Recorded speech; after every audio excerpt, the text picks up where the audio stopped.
What's up mga pare ko, mga mare ko, muli na naman tayo nagkita-kita dito sa ating munting channel, Kuya JTV Reaction, at meron na naman tayong bagong iuulat or bagong i-update sa inyo dito sa in-upload ni Sir Maharlika TV. Mabuhay ka.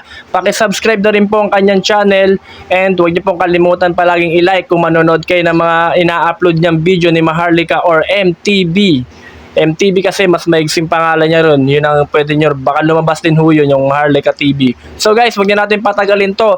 At baka may mauna pa sa ating iba na pindutin to. Maganda tayo na mauna. Let's go!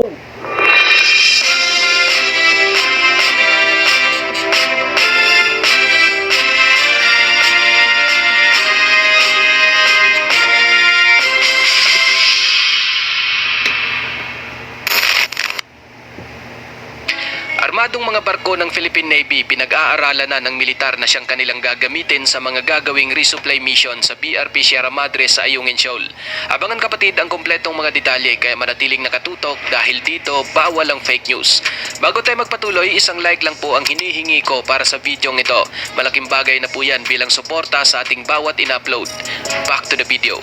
Nasa listahan na umano ng hukbong sandatahang lakas ng Pilipinas na gagamitin ang mga barkong pandigma ng Philippine Navy para sa mga susunod na resupply mission sa BRP Sierra Madre. Gawa sa kahoy at walang armas ang bangka na ito na siyang ginagamit ng Philippine Coast Guard tuwing magsasagawa sila ng resupply mission sa Ayungin Shoal. At maliban dyan, di hamak na maliit ang mga bangkang ito kung ikukumpara sa mga barko ng China. Kaya dahil dyan at sa mga sunod-sunod na agresibong mga aksyon ng mga Chino, pinag-iisipan na ng AFP na gumamit ng grease ships yung mga armadong barko ng Philippine Navy. Ayon kay General Romeo Bronner Jr., pwede itong gawin ng militar at isa ito sa kanilang napiling paraan. Ngunit sa ngayon ay nananatiling ang maliit na bangka pa rin ng PCG ang kanilang Guys, putulin ko lang, no. Ito tong ano nila, no, magiging desisyon nila, at sana ito talagang dapat ituloy nila to. Dito talagang saludo kapag ginawa to ng ating mga sandatahang lakas o ng ating mga sundalo, ang ating mga Navy.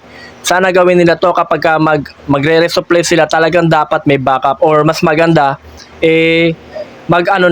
mag-supply na ng mga kailangan or ng gamit or material or food man yan, mismo yung pandigma na, kasi para di ba hindi naman sa naghahamon tayo ng gera guys dito, no, magandang may pang-protection na rin tayo, kasi nga napapadalas na rin yung alitan at nitong kayabangan nito mga Chino na to, na hindi naman kanila pero kiniklaim nila na sa kanila, kaya parang sila pa yung mas batas, tas tayo yung parang nakikidaan lang or nakikiusap lang para lang makadaan tayo dun sa ating mismong isla, 'di ba? Patuloy natin dali.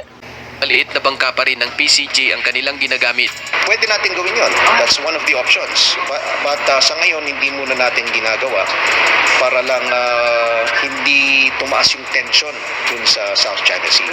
Mayroon namang barko ng Philippine Navy na nakaalalay sa tuwing magsasagawa ng resupply mission ng PCG. Yun nga lang, nasa malayo ito upang maiwasan ang mga koalisyon at posibleng pagtaas pa ng tensyon. Iniiwasan kasi natin yung nangyari dun sa Baho de Masinloc or yung Scarborough Shoal nung una, no? Na Navy ship yung dinala natin doon para mag-accost, no? Umuli dun sa mga Chinese illegal fishers, at ang nangyari is that tinapatan tayo ng gray ship at medyo delikado yung nangyari, nagkaroon ng standoff. Naniniwala naman ang ilang mga eksperto kagaya ni Prof. De Castro na ito na ang tamang oras na gamitin ng Pilipinas ang mga barko ng Navy dahil posibleng mas titindi pa ang gagawing panghaharas ng China kung makikita nilang ang mga maliliit pa rin na bangka ang ating ginagamit. Hindi anya magkakaroon ng pagkabahala ang mga Chino sa maliliit na bangka. Ngunit kung gagamit tayo ng grease ships na ipapakita natin na tumatayo tayo at tumututol laban sa kanilang panghihimasok sa ating mga teritoryo. They found a loophole because the vessels that are carrying the supplies are chartered. They're still commercial. But once it is a gray ship, there's no more gray zone. It's really time that we have to show literally the flag. Because China might have construed this as a sort of hesitation or weakness on our part. So they're really pushing us So probably it's time that we make the pushback. Tulad naman kina Senator Subiri at Senator De La Rosa, dagdag pondo rin ang hiling ni Senadora Ressa Hontiveros sa PCG para sa kanilang intelligence upang mas mabantayan umano ang ating mga karagatan. The PCG actually is facing a clear and present danger. Ang organisasyon tulad ng PCG ang dapat binibigyan ng mga confidential at intelligence funds.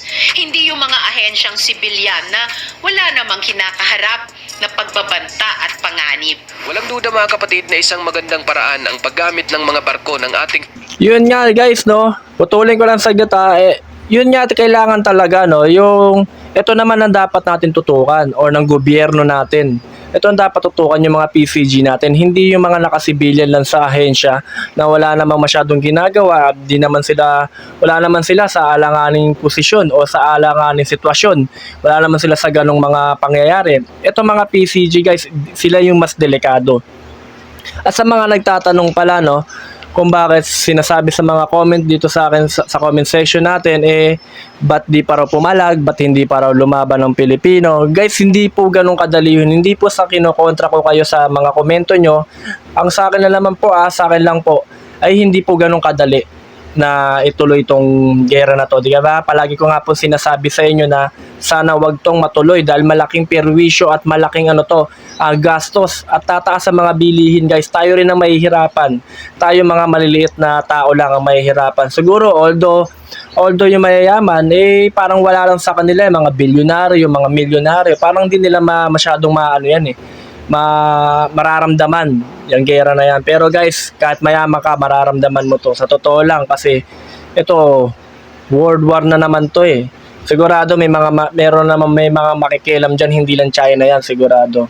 May mga kaalyansa pa na hindi natin alam na hindi nila sinushow sa publiko o sa media. Hindi nila sinushow yan. Mautak ang China.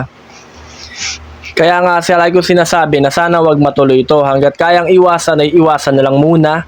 Pero kung papalag, papalag talaga ang Pilipino. Ganyan tayo kalakas malalakas ang Pilipino, hindi marunong umatras ang Pilipino guys. Lagi nyo tatandaan yan guys, hindi ganun kadali ang magdesisyon ng isang matinding gera. So, simulan natin ulit. Go. Philippine Navy sa tuwing gagawa ng resupply mission sa Ayungin Shoal. Maliban kasi sa mas malalaki ito kumpara sa mga barko ng PCG, mayroon din itong mga armas na handang gamitin kung kinakailangan. Ang malaking problema lang dito ay yung sinasabi ni General Bronner na maaring mas titindi ang tensyon na mangyayari. Noong April 8, 2012, minsan ang nagkaroon ng standoff ang barko ng Philippine Navy at ang dalawang barko ng China Marine Surveillance sa Scarborough Shoal o Bajo de Masinloc.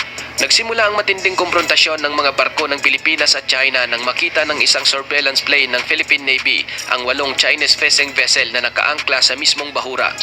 Upang suriin ang paligid ng Scarborough Shoal, agad ipinadala ng Philippine Navy ang kanilang barkong pandigma, ang BRP Gregorio del Pilar, sa mismong araw kung kailan nakita ang mga barko ng mga mangingisdang Chino, kung saan nakumpirma nito ang presensya ng naturang mga barko na nakaangkla nga sa mismong Scarborough Shoal. Huli rin sa akto ng Philippine Navy ang mga mangingisdang Chino na walang pakundangang iligal na kumukuha sa mismong bahura ng mga corals, giant clams at buhay na mga pating.